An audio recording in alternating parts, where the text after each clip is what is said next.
Pada bagian pertama, saya sudah membahas mengenai bahwa ayat-ayat Alkitab itu menunjukkan bahwa manusia itu diciptakan dari debu tanah. Tidak ada ayat Alkitab menunjukkan bahwa manusia itu adalah hasil evolusi dari spesies sebelumnya.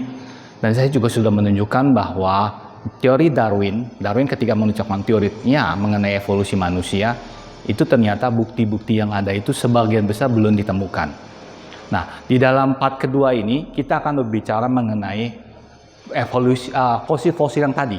Nah, Bapak Ibu bisa melihat, saya mengambil dari bagian ini. Dari buku ini dua bagian, dua bab yang berbicara mengenai mengenai fosil-fosil yang ada. Nah, kita akan mulai dengan fosil yang pertama yang disebut dengan Ramapithecus.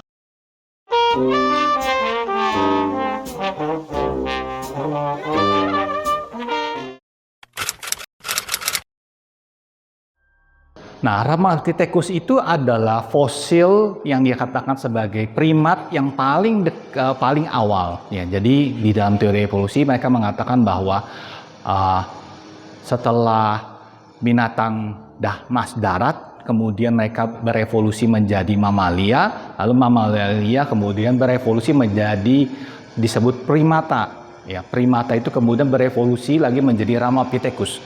Nah, ketika ditemukan, ternyata Ramapithecus itu fosilnya itu hanya adalah dua rahang gigi.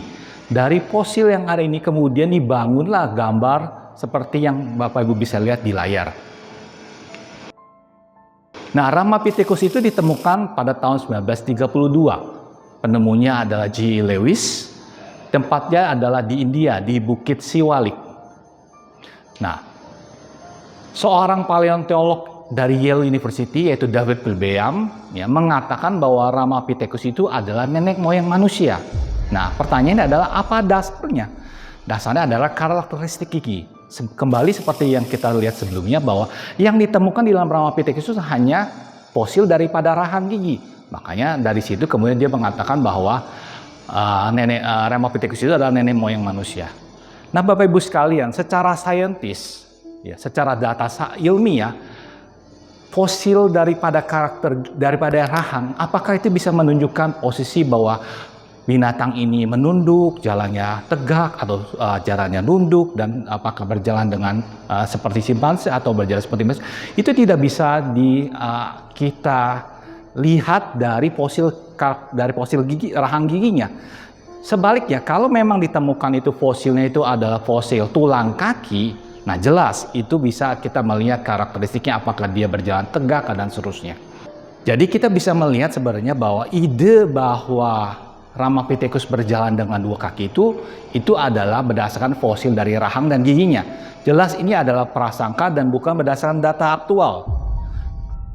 Nah, Bapak Ibu sekalian, yang menarik adalah tahun 1910, itu berarti beberapa tahun sebelumnya, ada ditemukan fosil Siphavithecus ya, oleh Pilbeam di Pakistan maupun oleh Walker Lickly di Kenya.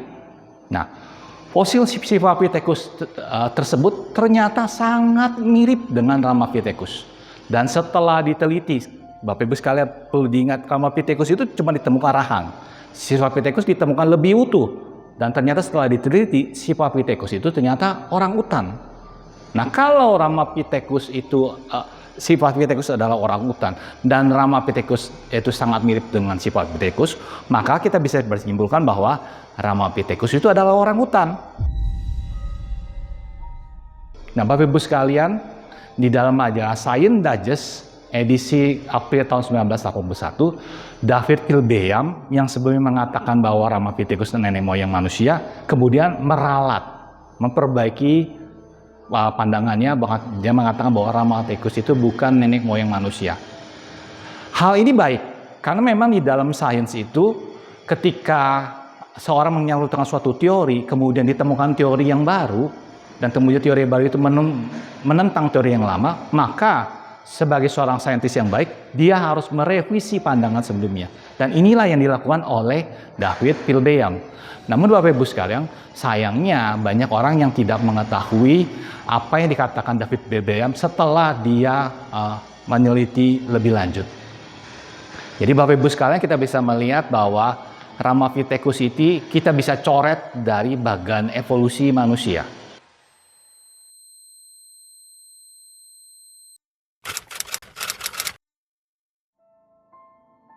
Nah, Bapak Ibu sekalian mungkin sering mendengar yang fosil ini disebut sebagai Lucy. Nah, ini adalah fosil daripada Australopithecus.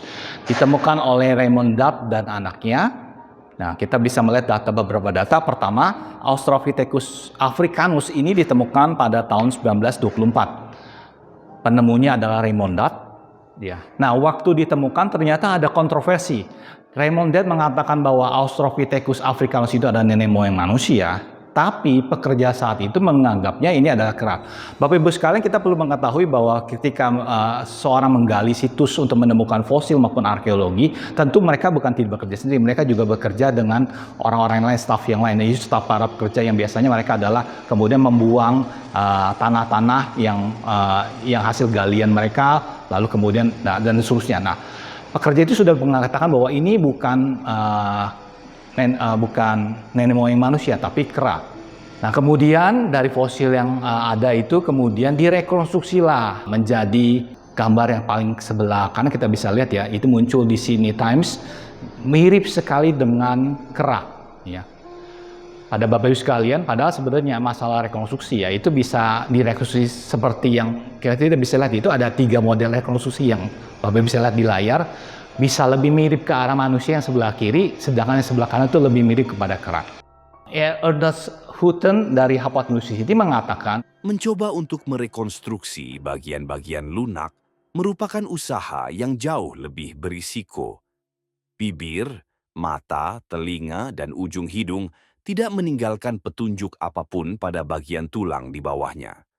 Anda bisa dengan mudah membentuk pada tengkorak Neandertal fitur-fitur seekor simpanse maupun garis wajah seorang filsuf.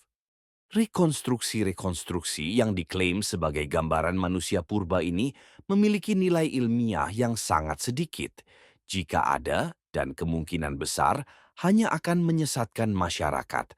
Jadi, janganlah menaruh kepercayaan pada rekonstruksi.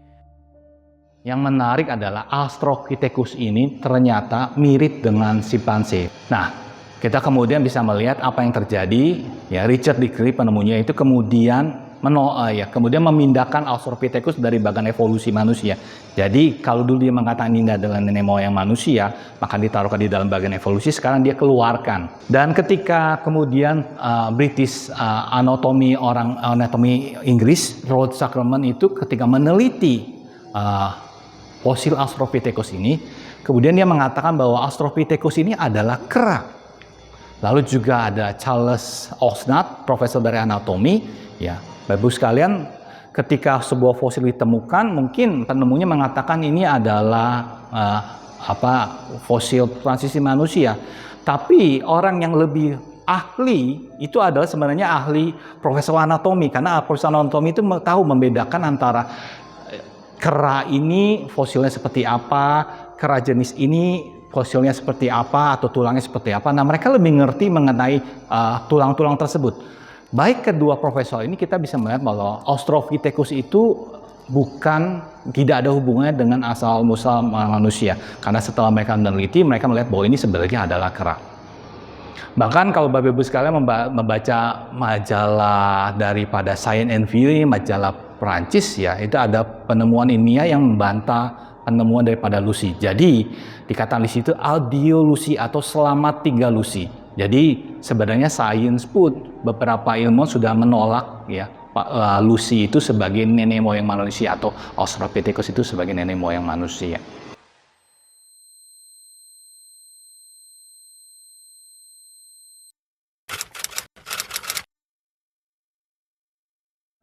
Nah, Homo habilis itu ditemukan tahun 1972, penemunya Richard Dickley, ya. Penemuannya di Kenya, di Afrika. Nah, Bapak Ibu sekalian, yang menarik adalah Dickley mengatakan, kita harus memilih antara menyingkirkan tengkorak ini, atau kita harus melupakan segala teori tentang asal mula manusia. Jadi, kalau kamu mau terima tengkorak ini, maka kita harus buang teori evolusi. Ya, teori evolusi asal mula manusia. Kenapa Dickley mengatakan tersebut? Permasalahannya adalah ukuran tengkoraknya itu sangat besar. Kita bisa melihat di bagian atas itu adalah tengkorak daripada manusia. bagian di bawah itu adalah tengkorak daripada kera. Nah, kita bisa melihat bahwa tengkorak kera itu adalah sepertiganya itu adalah otak, 2/3-nya itu wajah atau bagian kepala belakang ya, 2/3-nya wajah. Sedangkan manusia itu 2/3-nya bagian tempurung berisi otak, 1/3-nya adalah wajah. Jadi kita bisa melihat bahwa kera itu kalau dikatakan primat berevolusi menjadi manusia, maka yang terjadi adalah harus ada perubahan struktur otak, tempurungnya, dan jumlah kapasitas otaknya itu harus bertambah. Makin lama makin besar, maka tempurung otaknya makin besar. Jadi kalau kita mengatakan bahwa fosil ini adalah nenek moyang manusia, maka tulang tempurung otak, tulang tempurungnya itu harus lebih kecil daripada manusia.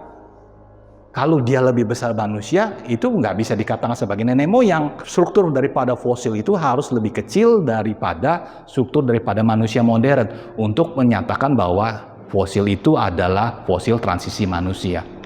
Nah, Bapak Ibu sekalian, setelah ya jelas dengan ini Loki jelas melihat bahwa penemuannya itu jelas menghapus teori evolusi manusia. Bahkan ada yang menarik gitu. Josh Burney di dalam majalah Modern People, dia mengatakan bahwa manusia tidak berevolusi dari kera, tetapi kera berevolusi dari manusia.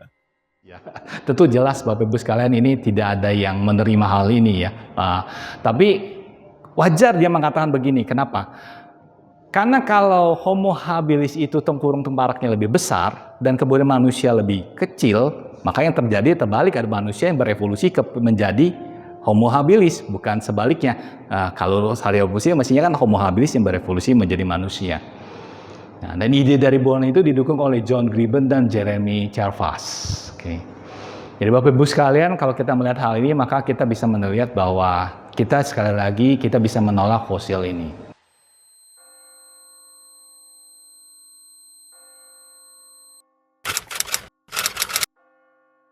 Nah, Homo erectus ini ada dua, yaitu manusia Jawa, Java Man, dan manusia Peking. Nah, manusia Jawa itu ditemukan tahun 1891. Tempatnya di Solo, Jawa Tengah. Penemunya adalah Eugene de Bois. Nah, Bapak Ibu sekalian, ketika ditemukan, sekali lagi Bapak Ibu sekalian, yang ditemukan itu bukan fosil yang utuh. Yang ditemukan itu tulang tengkorak, tulang paha, dan 3 buah gigi.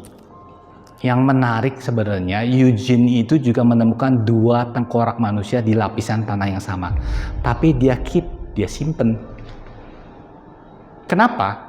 Kalau itu dinyatakan ada tengkorak manusia dan 2 tengkorak manusia di lapisan tanah, lalu ada penemuan tadi tulang tengkorak, tulang pada 3 ini, maka kesimpulannya adalah mereka hidup berbarengan.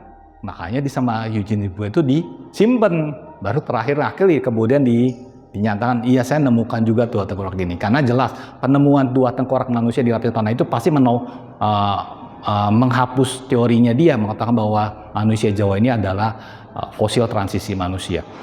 Nah, penelitian terhadap fosil yang ditemukan itu, ternyata tulang kakinya itu adalah tulang kaki manusia, ya, oleh peneliti oleh Buell dan Valois ya. Nah, tulang tengkoraknya itu ternyata adalah tulang tengkorak dari kera yang besar. Lalu kemudian ya, tulang giginya yang diteliti oleh Gerhard von Koenigswarth ya, 2 gigi gerahamnya itu ternyata gigi orang utan, dan 1 giginya lagi itu adalah gigi manusia. Bapak Ibu sekalian, kalau kita tahu dari pemikiran seperti ini ya, hasil evaluasi daripada orang-orang seperti ini, maka kita bisa menyimpulkan bahwa manusia Jawa ini adalah campuran dari berbagai jenis makhluk hidup. Ada manusia, ada kera, ada orang utan. Nah, kalau gitu kita tidak bisa mengatakan bahwa ini sebagai fosil daripada nenek moyang manusia. Bahkan Bapak Ibu sekalian, Bapak Ibu bisa melihat di dalam majalah Kompas tanggal 22 Desember tahun 1946 ya, di situ dikatakan bahwa tengkorak Homo erectus yang ditemukan di Jawa yang semula diduga punah ratusan ribu tahun yang lalu, ternyata hidup berdampingan dengan manusia modern Homo sapiens. Jadi Bapak Ibu sekalian, kita bisa melihat bahwa majalah Kompas yang cenderung mendukung teori evolusi juga sudah mengatakan bahwa Homo erectus ini ya bukan nenek moyang daripada manusia. Nah, bagaimana dengan manusia Peking?